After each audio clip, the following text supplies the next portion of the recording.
لكن مفيش حد بيروح يبقى حوالين واحد فاشل، مفيش حد بيروح يسند واحد فاشل. اصل انا هسندك انت، ومفيش حد واخد باله ليك انت اصلا، بس هياخد باله انت ليك، هياخد باله لما انت تنجح.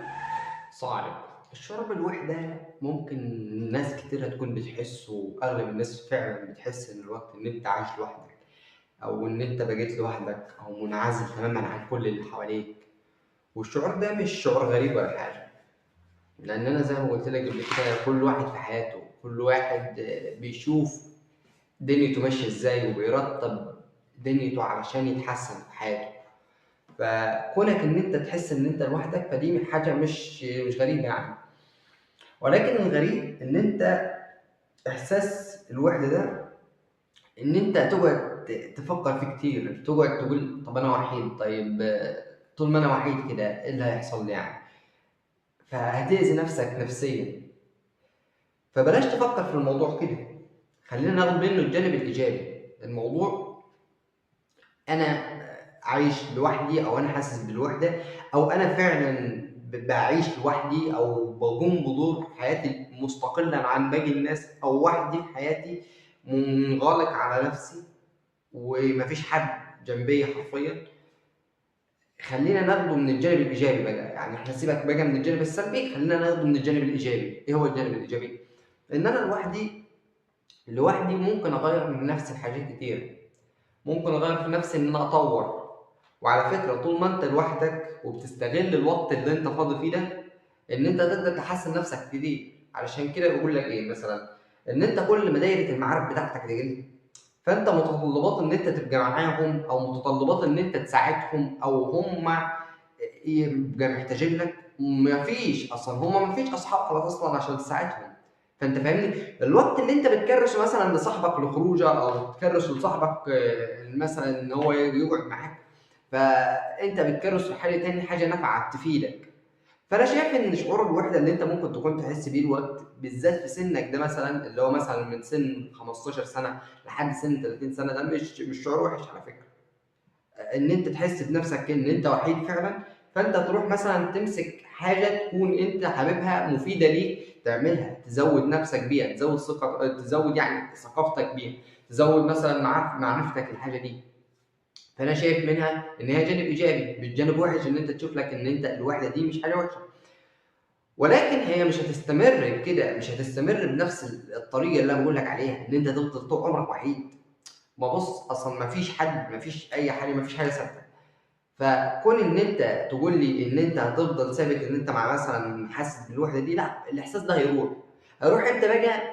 مع الحياه، مع ان انت مثلا كل ما مستواك في الحياه بيزيد، بتلاقي الناس بقت حواليك اكتر. هي معروفه كده، بص، طول ما انت معفن، وسامحني في اللفظ ده يعني، طول ما انت كده بنفس حالتك دي، مفيش حد هيعبرك. بس اول ما هتنجح هتلاقي كل الناس حواليك.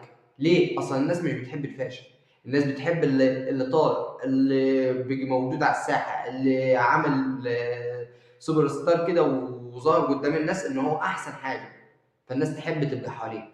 لكن مفيش حد بيروح يبقى حوالين واحد فاشل، مفيش حد بيروح يسند واحد فاشل. اصل انا هسندك انت، ومفيش حد واخد باله ليك انت اصلا، بس هياخد باله انت ليك، هياخد باله لما انت تنجح.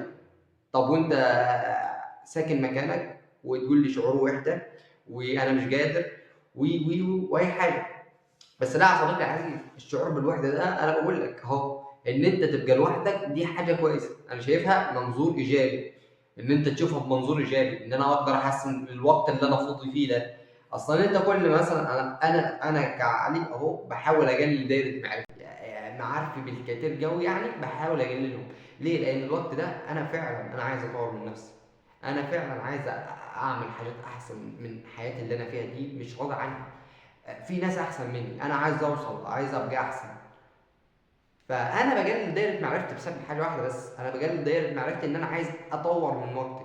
اصلا انت كل ما معارفك بتزيد، كل ما متطلبات ان انت اللي هو محتاجين لك، او انت محتاج له، ما تزيد.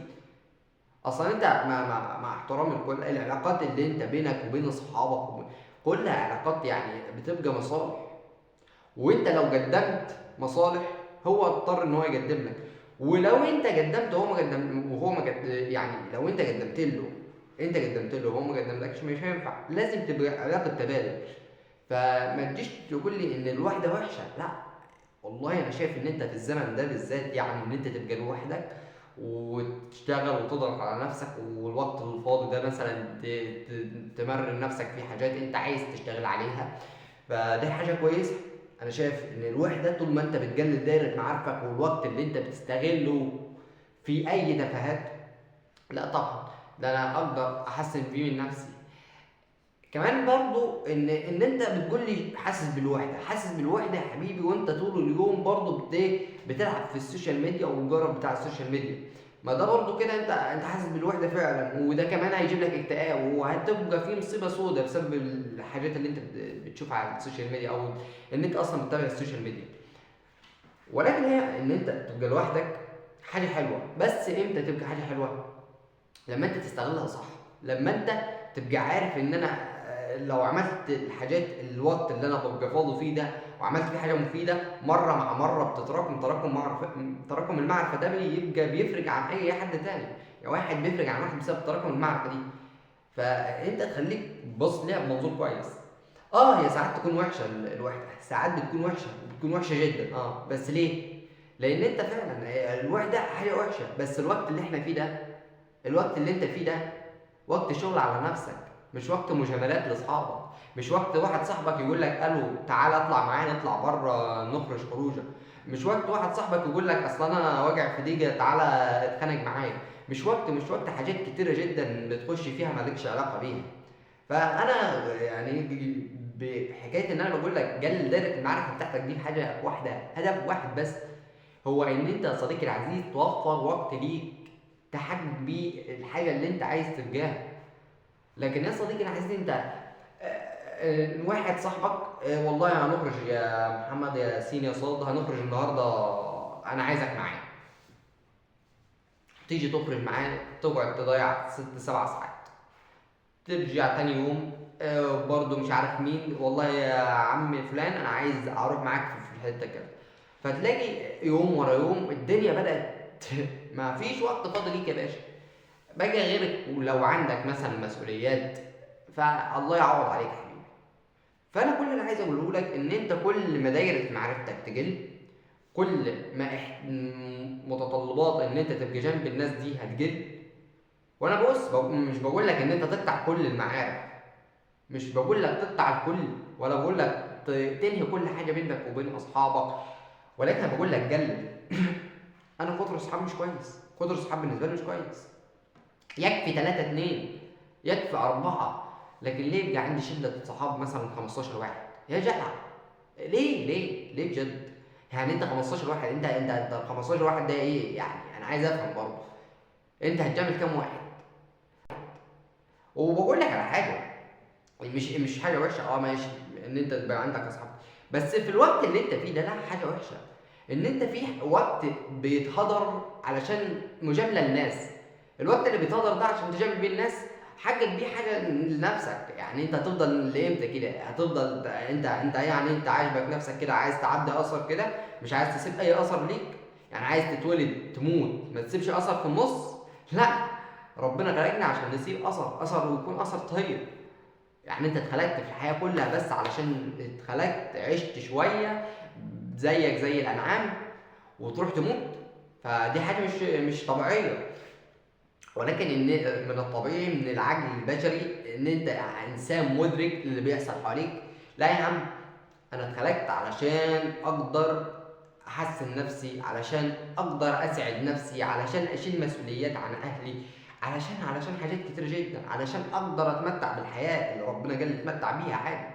ما ربنا على فكره قال لك ان انت تتمتع بالحياه، بس ما تغركش في يعني الحياه دي ما تخلكش تتغر وتنسى اخرتك. فالحياه ربنا قال لك تتمتع فيها، ما فيش حد ما قالكش، ما فيش حد لا مشايخ ولا غير مشايخ ولا اي حد بيقول لك ما تتمتعش بالحياه، كله بيقول لك تتمتع بالحياه بس ما تنساش الاخره. فانا عشان كده بقول لك انت لازم تعمل ده، لازم تعمل الحاجات دي، لازم حسيت بالوحده فده بقول لك دي حاجه جميله ان انت بتحس بالوحده دي، ده بدايه النجاح اصلا. يعني انت ان انت تحس بالوحده دي بدايه النجاح ليك، ان انت حاسس بالوحده وان انت بقيت لوحدك دي بدايه النجاح. يعني يعني انت لو حسيت ان انت بقيت ماشي لوحدك وبتروح لوحدك وبتيجي لوحدك وقادر ان انت تنفع نفسك بنفسك من غير ما تحتاج لاي حد، فدي حاجه عظيمه، دي بدايه اول خطوات النجاح بالنسبه لك. يا راجل ده انت حتى لو ممكن يعني ندي مثال بسيط، ان انت مثلا لو قعدت فتره كده كل حاجه بتعملها لنفسك، يعني مثلا خلينا نضرب مثال، لو انت طالب في الكليه مثلا وعندك 5 6 مواد وكل المواد بسم الله ما شاء الله انت شاطر فيهم مثلا، وكل المواد مثلا بتذاكرهم بدقه وبكل حاجه بكل تفاصيل وانت راجل تمام فيهم، انت بتحس بنفسك، بتحس بفخر، بتحس جواك ان انا عامل حاجه عظيمه. وفعلا دي حاجه عظيمه ان انت تبقى مش محتاج للغير، بل هم اللي محتاجين لك. اصلا خلي بالك كل ما قدراتك زادت كل ما الناس احتاجت لك، وكل ما قدراتك قلت كل ما انت احتجت للناس. فاحنا عايزين ايه؟ عايزين ان انت كل ما قدراتك تزيد تزيد تزيد تزيد تزيد، هم الناس تحتاج لك. انا ما احتاجش لحد، انا احتاج لربنا بس، لكن ما احتاجش لحد تاني. فانا والله ان انت لو حسيت بالوحده دي اول طريق للنجاح ليك، اول طريق للنجاح اول ان انت تحس بالوحده. وخليك مكمل في الحاجه دي طالما انت عامل نفسك ان انت وحيد وحاسس بالاحساس ده وانت حاسس ان هو احساس وحش، لا يا صاحبي، اقعد وذاكر واعمل وخد كورسات وكسر الدنيا وهن مش كلام تحفيزي والله، ولا بقول لك كلام تنميه بشريه او ولا بتاع، بس انا بقول لك يعني انت فعلا يعني عقل بشري، انسان عاقل، انسان عاقل الوقت. انت الصحاب دول بيعملوا لك ايه في حياتك؟ انت بتجامل على وقتك وعلى صحتك وعلى حاجات كتيره بتجامل بيها اصحابك، بتجامل بيها اصحابك وانت اصلا يعني الوقت اللي انت بتجامل بيه ده اولى بيه، الفلوس اللي انت بتجامل دي بقى اولى بيها، ايا كان اللي بتجامل بيها صاحبي انت اولى بيه، صحتك وفلوسك واي حاجه انت اولى بيها، اولى بيها ان انت تبني مستقبلك، اولى بيها ان انت تخطط بيها لنفسك. لكن ان انت تجامل بيها اصحابك، طيب ماشي، بعد ما جاملت سين وصاد وعين ولام ايه اللي هتستفيده من المجاملات دي؟ هم هيجاملوك؟ هتبقى متحاط شله من الفشله والمتخلفين. بجد احنا عايزين نغير المايند سيت بتاعتنا، عايزين نغير العقليه بتاعتنا. يعني انت كل واحد فينا هيفضل كده، هيفضل في الحياه اليائسه البائسه الفجريه والفجر اللي انت فيه؟ لا احنا عايزين نغير، عايزين نغير من الحياه، عايزين نغير من نفسنا. خليك حاسس بالوحده الوقت، انت شاب صغير وليكن عندك 19 20 25 سنه وحاسس بالوحده وحاسس بالاكتئاب وحاسس وعندك مرض نفسي، ايه رايك؟ غير من ده، فكك من الحوارات ان انت تعيش دور الضحيه، وفكك من الحوارات ان انت انا تعبان وانا مظلوم وانا فكك، سيبك من دي كلها اشتغالات عقلك بيشتغل عليك علشان ما تتعبش نفسك. ده كله اشتغالات علشان عقلك بيقول لك احنا مش عايزين نتعب، بس تمن ان انت ما تتعبش ده ان انت مش عايز تتعب، تمن الفشل. انت مش عايز تتعب صح، تمن الفشل يا باشا. خش الفشل اللي انت عايزه، عيش حياتك الفشل، عيش نفسك الفاشله وعيش بكل تفاصيلها المره وبكل تفاصيلها الصعبه. لكن لو بصيت على الناحيه التانيه، لو انت تعبت ودوست على نفسك شويه هتلاقي الحياه الكويسه اللي انت عايز تعيشها، وهتتمتع بالحياه اللي ربنا قال لك عليه ان انت عايز تتمتع فيها. وبلاش تمسك لي تقول لي اصلا الحياه ما ينفعش احنا لازم نعمل للاخره وبس يا عم انا ما قلتلكش، وازن بين الاثنين، لا تنسى اخرتك ولا تنسى دنيتك، ما تنساش ده ولا ده، واعمل لدي واعمل لدي.